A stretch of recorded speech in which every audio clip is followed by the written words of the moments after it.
তো কেমন আছো সবাই? অনেকদিন পর চলে এসেছি একটা নতুন ভিডিওর সাথে। আর আজ আমরা যাচ্ছি মৌসুমী দ্বীপে। সকাল সকাল সোনারপুর থেকে নামখানার টিকিট কেটে তিন ভাই ঝোলা কাঁধে নিয়ে ট্রেনে উঠে পড়েছি।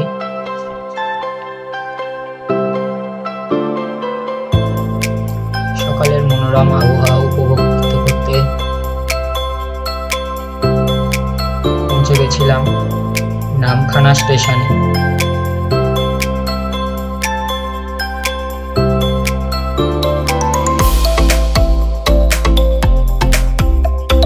স্টেশন থেকে টোটো করে তিনজনে মজার সাথে ঘুরতে ঘুরতে পৌঁছে গেছিলাম পাতুনিয়া ঘাটে।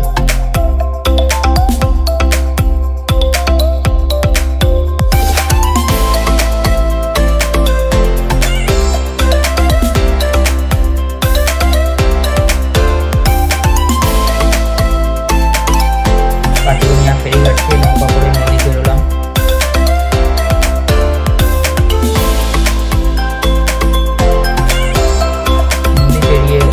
টোটো না নিয়ে তিন ভাই নদী পার ধরে হেঁটে হেঁটে চলে এলাম রিসর্ট এরিয়া।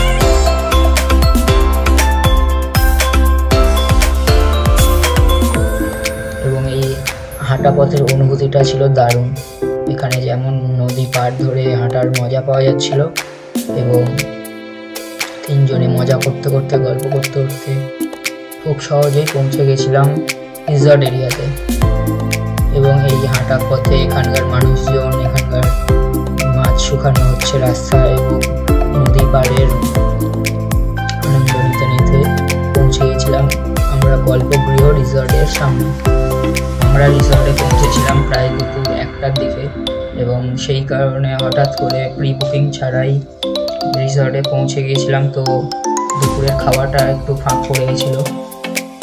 তো এখানে ছোট রূপরদের গল্পগৃহ রিসর্টটা ছিল খুবই সুন্দর এবং পরিষ্কার শান্ত। এখানে তিনজন খুব মজার সাথে আনন্দের সাথে দিনটাকে কাটিয়েছিলাম।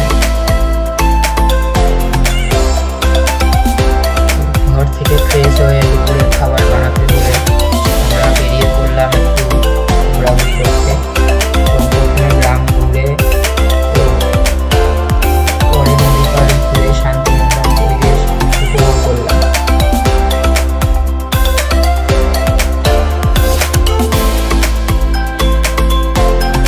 আমাদের এই চ্যানেলটাকে আপনারা অবশ্যই সাবস্ক্রাইব করে রাখবেন। এরপরে একটা বড় চমকের ভিডিও আসতে চলেছে।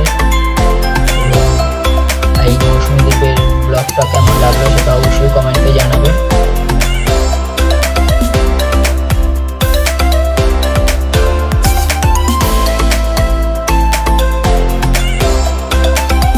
দুপুরের খাবার সেরে একটু রেস্ট নিয়ে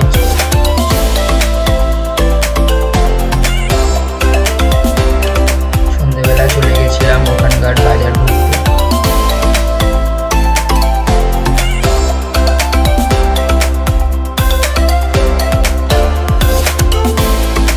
ঘুরে এসে সন্ধ্যার টিফিন সেরে একটু গল্প গাছা করে সন্ধ্যের মজা নিয়ে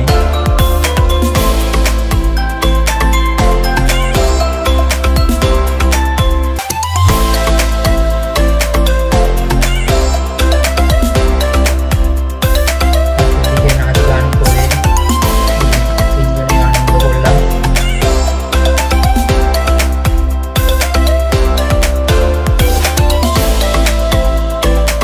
তারপর রাতে খাবার সেরে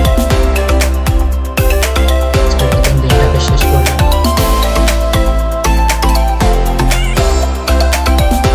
পরের দিন সকালে নদীর পাড়ের শান্ত ঠান্ডা নীরব পরিবেশে দূষণমুক্ত বাতাসে ঘাম নিয়ে সকালের টিফিন সেরে রওনা দিয়েছিলাম বাড়ির উদ্দেশ্যে।